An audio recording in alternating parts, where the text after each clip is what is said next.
What's up, guys? It's our wrestling podcast coming back at you with another episode. This is Dave Vicious, along with Just Total Package and Craig, the British Bulldog, bringing you our perspective on the world of professional wrestling. No inside sources, no ties to the industry, just stories from the diehards, sharing opinions with you. Today's topic with you, the legacy of Charles Robinson. For audio fans, give us a listen on Apple, Spotify, and iHeartRadio, or watch our videos on YouTube at our wrestling channel.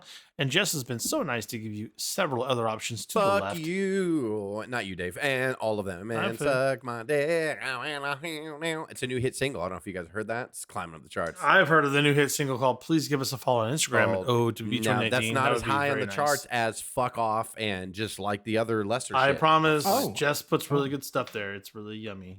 None of these songs are real. We're just joshing you guys. Yeah. I hope you die. Yeah, but I mean, other than that, you're fine. Yeah. But, you know, if you don't know who Charles Robinson is, just think of every GIF you've ever seen of a ref running down to the ring that takes 5 hours to run. That's him. That's your guy. You know, he's running hard. Is there another? I mean, there's other refs that we can make note of. Is he the only one that's worthy of a legacy, maybe besides the Hebners? I think the Hebners, I would argue, and it sounds really bad because his name is eluding me, but the one who led us through the Monday Night Wars and was part of... Sorry. Yeah, Earl, yeah.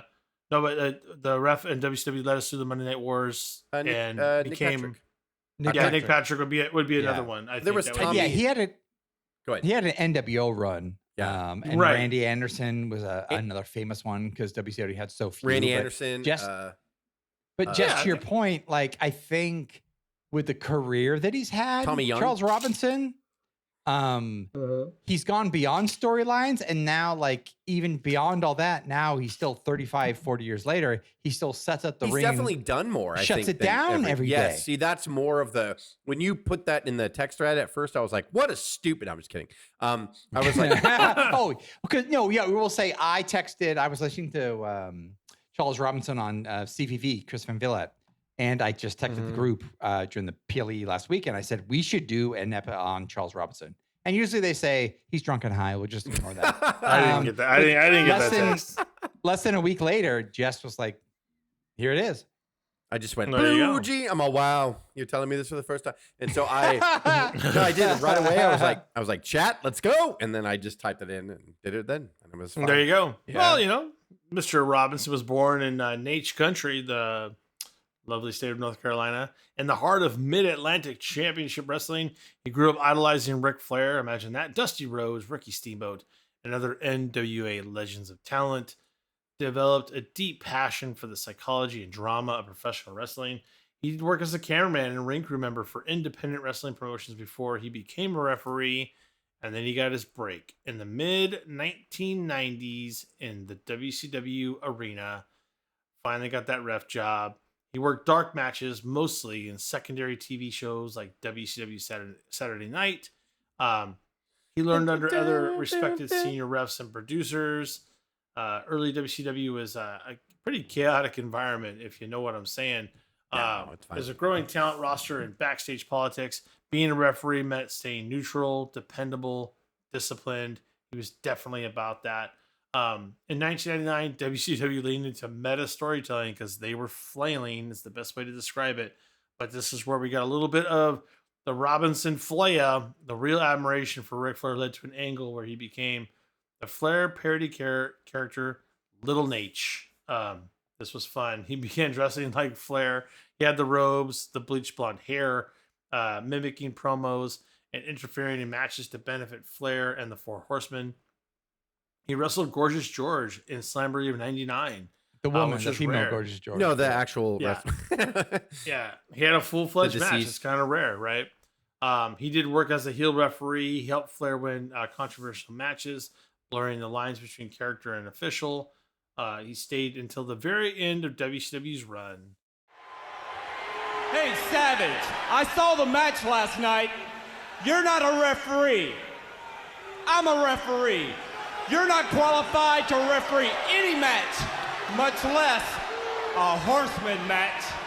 Besides, why'd you have your bimbo out there last night? Hey! She's feisty. I like that. Do that again. He, It's a shame he also matches too, up until the final Nitro. it was the summer of '99, and he was in a mixed tag. I think it was Ric Flair and him versus Gorgeous George and Savage, and Macho Man dropped the elbow. Macho Man dropped the elbow on him and cracked his rib, like broke his rib, like for real. Yeah. Yes. He says to this day that's the worst bump he's ever taken. It was 11 days in the hospital. He said Jimmy Hart saved my life. right. Like that night. Couldn't Come on, breathe. let's go to the hospital, baby. Couldn't Come on, breathe. let's They're get you like, to the ER, baby. he went back to the hotel. 2 hours later, he still couldn't breathe. He called Jimmy. That's not and Jimmy's normal, like, baby. We gotta. And Jimmy. And that sounds Jimmy, like collusion Jimmy because Jimmy was a manager. So why is he talking to a manager? That's funny. Think about Jimmy. it. Think about it. But to your point, Craig, Jimmy sent up EMTs to. He was get a him heel out of it. ref. Like you gotta go to the hospital. No, come You on, know? baby. You shouldn't be able to breathe, baby. And Yeah. usually, What's the worst ref bump you've ever taken? Randy Savage, elbow, but it wasn't a ref bump. I was a worker then, but that was the worst bump I've taken, the elbow from Randy Savage. Why was it the worst? He put me in the hospital for 12 days. It was Rick and I against Medusa and Savage, and he came off the top with the elbow, and Ric Flair wasn't going to take the elbow from Savage. So they let little Naitch. What was the injury? Just like there. Cracked my sternum, collapsed my lung. So 2 hours later, I went to my room. I said, oh, man, I just can't breathe. Yeah. Went to my room 2 hours later, still can't breathe. Called Jimmy Hart, lifesaver. He called the EMTs. They came to my room, took me to the hospital, said, hey, we need to put you in the hospital.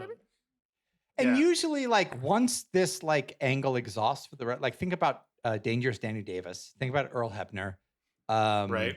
Which he did have a career after that, and then And Nick Patrick, I forgot. he Nick, was never yeah. the same. Yeah, NWO Nick Patrick. Like it's tough to get back. So he did this in 1999. 90, you said? 99. 99. So 26 years ago, and he's still around, and and you wouldn't know this, and he's still probably one of the best 3 referees WWE has after all this time, and has survived being part of the 100%. angle, being part of these memes. Like he's a legend. It's amazing. I don't know. Yeah. I don't know what I'm getting at with it, but I just thought it was great. Most You know, the talent fact was that how old is he absorbed now, or Dave? released Did you say? when they purchased WCW, being the WWE. They only brought in a few WCW refs. He was one of them, which spoke volumes about his skill. Right, he adjusted quickly to their tightly controlled match structure, and he became a mainstay on both Raw and SmackDown. And now he is he's the guy. Like I said, we talked. I can't even remember which match is it where he runs a marathon to get to it as a secondary ref. To get I think down I there. put it can't in the remember notes there. Yeah, it was a WrestleMania match. I think it was Edge and Undertaker. I could be wrong. Where he had to run. He ran all the way down the long ass WrestleMania entrance, slid in for a 2 count, and then I want to say Undertaker dropped an elbow on him or something like that. Like I don't remember. Like, So but funny. So There it is. what's going through your mind is you're waiting for your cue, Yep. but what's going through your mind when you're in Gorilla at that spot? Just not to fall. That's the big thing. That was a steep ramp. But you knew you were going to run as hard as you Right. could. Oh, yes. Yeah. With Cena, when I did it recently, I didn't run as fast for a reason. What was the reason? He didn't want me to run past him. He didn't want you to be too fast Too for him. fast, yeah. Funny. So he goes, There it is. Yeah, WrestleMania 24, Edge versus Undertaker, sprinted Nice. 100 plus Good pull, yards. Jess. Yeah, nicely done. I mean, I wrote the notes, so Yeah, and then also, but there's also the Ric Flair versus Shawn Michaels retirement match in the same Yes. event. I forgot that he Charles was the referee for that clearly- too. How fitting. He was clearly emotional there, right? He was a huge Flair fan.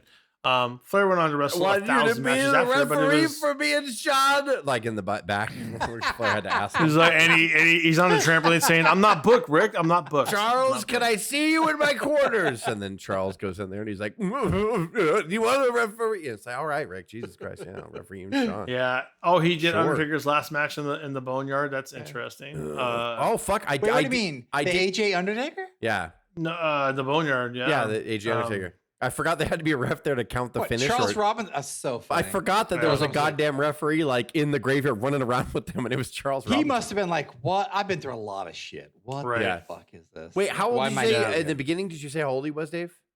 Yeah, when was he born No. from Wikipedia? I don't think I put that in. I didn't put that in there. I'm putting him on the No. spot. Oh, I put that he was timeless. Well, because what I'm saying is like he still takes the ring down to this day. I want to say he's in his 70s, no? Or am I off? Yeah, on that? no, I think you're right. Oh my god! And what's funny about him, he was on a podcast with Chris. I can't Van do it Vliet. He myself. said, I'll like, just keep hinting. Like I'll be like, he's got to be right. I mean, right? Anybody else but me, right? Anybody? I think he's is 60. According to Wiki, he's 61 years old. 61. Why the fuck am I saying 70? 61. I'm all 80. I'm always, he's 83. No, Dave. No, He's 100. He's 90, 105, right? He's 90? Yeah. he just turned 100 last year, right? Dave, Craig, no. 5'6", but I mean, 150 he's still putting the pounds. ring up and shit. Like, god damn it! Like, what a great fucking warrior. What a great It's employee. keeping him young. Keeping him young. So and he said, growing up in he said on a school, pod. he said on the didn't know. podcast I'm going to with be a Chris truck Van driver Vliet, or whatever. he's like, go ahead. He said on the podcast with Chris Van Vliet about the ring. He's like, you talk to me in an airport, I'll sign whatever you want. You want to talk to me outside the ring, I'll sign whatever you want. He's all, when I'm putting up the ring, don't bother me. And he's like, that's the only time he's a dick. And I was like, oh shit. Like, imagine the people that like have been front row and like trying to get his attention after. And he's because he's so focused on the job. But then you see those videos about him in New Orleans.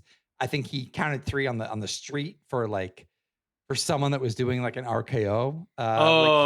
He's been It amazing. flashes But to like, a fan camera like when he's doing the ring up and he just turns around. He's all "fuck you" and he goes back in. yeah. So mean. I was like, God, but it makes sense. Like he's like, well, like when you're putting that ring together, you have the safety of all those wrestlers in your hand if you're putting that ring together. And he obviously takes that very seriously. So it's just pretty amazing that he does. I mean, like, you know, it's good to hear like good employees get rewarded. And by rewarded, I mean like he crossed over 2 big promotions and he was in a goddamn ring, like wrestling, like in one of them in WCW. Yeah. Like how crazy is that? Like, and then he goes and then has a second referee career after you, and Nick Patrick did too, but usually after you do and Danny Davis went back to reffing too, but I mean, it was just reffing. What a weird, like, bump, right? Mm-hmm. Like you're doing a ref, you're regular, and then you're like, oh, you want me in the ring? And then you get the high of being a performer where people are watching you and you're part of a match, not just the ref in the background. Mm-hmm. You're part of the match. And then after that, going back to normal, he loves refereeing. Like he could have asked to be a manager. He could have tried to do anything else, but instead he's like, no, I'm just going to go right back and just do what I do best. Like that's awesome. Like, Another odd footnote. He actually helps transport gear between cities and countries. He's one of the most trusted hands in the logistics side Flair's for road. all the gear. just Flair's road. That's crazy. I didn't know any of that. That's so phenomenal. I tend to like it's one of those guys where I hate to say there's never glue. Someone can replace. Well, and that guy decides he's gonna hang it up. Like they're gonna have problems. You'll miss him. Like, you might replace ring the issue, physicality. logistic issues, or just in general, just the training emotional side of. He trains the bench below him, and like, you know, if you get rid of those leaders, like, and you don't realize like I need like a taker, you know, I mean, I don't know. He was very influential in the back or whatever, but who's the locker room leader now? Like, I don't know. You don't read about that or whatever. You might say like Orton or somebody because they're veterans, but like who legitly is like the Undertaker? Nobody. And you know, it's kind of sad when they leave because you will be missed for generations after. You won't have that same like aura like in the back where you just have from a ref perspective, like he has survived everybody. He has survived Nick Patrick. He has survived Randy. All the big Mike Chioda like might have a longer tenure, but I think he's like the last man standing out of everything. And for him to still and be trusted with, he did that run down the walkway and shoved by Cena during his finale. Oh my gosh, which is a great tribute to Charles Robinson too. Like I'm sure that wasn't in the cards, and it's like, why don't we do this? Like it was perfect, and he's so respected and still, dude, he's still doing the grunt work. They're saving $30,000 probably a year on. Saving a hand just by having him on staff, but like, my God, who probably still does that? I'd argue that you have to have someone on that thing that knows what they're doing and can vouch that it's safe, and he's probably the guy for that. Probably gets a little bonus for that, I would hope. Yeah, you know, to be that guy. And just the psychology of wrestling matches, wouldn't you just have to sit next to him and like just pick his brain? Just like all of the people, all of the matches he's been referees of, all of the star. He's seen some shit in the locker room, like from stars and stuff. Yeah, just to talk to him. Oh my God. Like, you know, like 100%. when a wrestler wins a championship or whatever, and Triple H does the horribly close, awkward, like head to head, going like, "You earned this. This is what." Like after Charles Robinson does a good referee job, does he just force him to come over and he's like, "You were really good. You count that good." And people see that. People know that. Thanks, about, they Charles. know that, Charles, about you. We're gonna make something great out of that 3 count. I promise. The way Why wouldn't you? You didn't let me eat with Evolution though. Why didn't you let me eat with you? Shut the fuck up, Charles. Okay. I'm trying to tell you. Thank you. I'm a different Triple H. appreciate I'm it. not the same Triple H I was. I'm a different. I appreciate There that. you go. opportunity. There's Thank no you. way Sean and I are totally different people. We're not the same. What's up?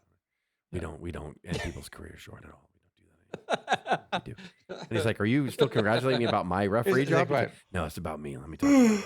Yeah.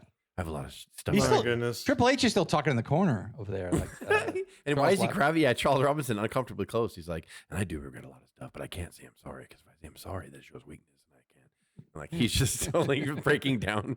Like Charles becomes like, yeah. And Charles was talking on Chris Van Vliet about like he had a match with he was reffing Jericho versus I forget who got hurt. Fuck. Can't remember. And it was Pac, maybe? Yes, it on was a Pac. Raw? Yes, it was Pac. And He blew his knee out. Robinson didn't hear him. And so Jericho tried to roll him up and then Oh yeah, Robinson you wouldn't count it. let him up at 2 and he did not And hear then him. yeah, and didn't Jericho was, start like, pushing super him? He's hot. like he wanted to get disqualified, so he's pushing him to get disqualified. And he's like, "Fucking ring the bell!" And then Charles Robinson's like, Yeah. "No, we're not supposed to end it." And he did. And they went backstage. Probably he's like Jericho's like, I did it just to get DQ'd. And he's like, I know, I've seen your acting. You're not as good as that. You're not a good actor. I knew you were hot. But I honestly, I believe anything Charles Robinson says. To be Yeah, honest. Like, he's been. Why would he Yeah. lie? he has no reason to lie on anything, Yeah. right? Right, 100%. He was not looking for his fame. He never really went out and seek for it, you know. So Yeah. He'll be the first ref inducted. I like, man, if he retires whenever. Has like, there been? There's 6 never been a ref, right? I don't think I so. mean, the closest thing to it would be Teddy Long, but he didn't get Oh, inducted fuck. for that. You know what I mean? Fuck. Yeah, Yeah, good long call. refereed in Good call. NWA. Good Right. call. Just saying he didn't. But that's not why. Yeah, because Danny Davis is not in, Nick Patrick's not in, Hebner's not in. Hebner's never going to be in. No, you can't steal merch, bro. Yeah, Can't steal merch. that's the personal shot that they won't forgive. It's like we caught him stealing from WWF Yeah. truck. Yeah, but like Undertaker could hold someone hostage and still get inducted for money. Oh, whoa. What? It happened. What? I don't know what happened. Yeah. For audio fans, give us a listen on Apple, Spotify, and iHeartRadio, or watch our videos on YouTube at Our Wrestling Channel. And check out Jess's little options to the left of the fuck off. crew. That was it. You could give us a follow on No, Instagram. it's It's fine. O.W.P 2019. Jess would love it. He just doesn't want Not to tell really. you that. Nah, it makes me uncomfortable. For the uncomfortable man, Craig, and myself, this is the O.W.P signing off. Have a good one.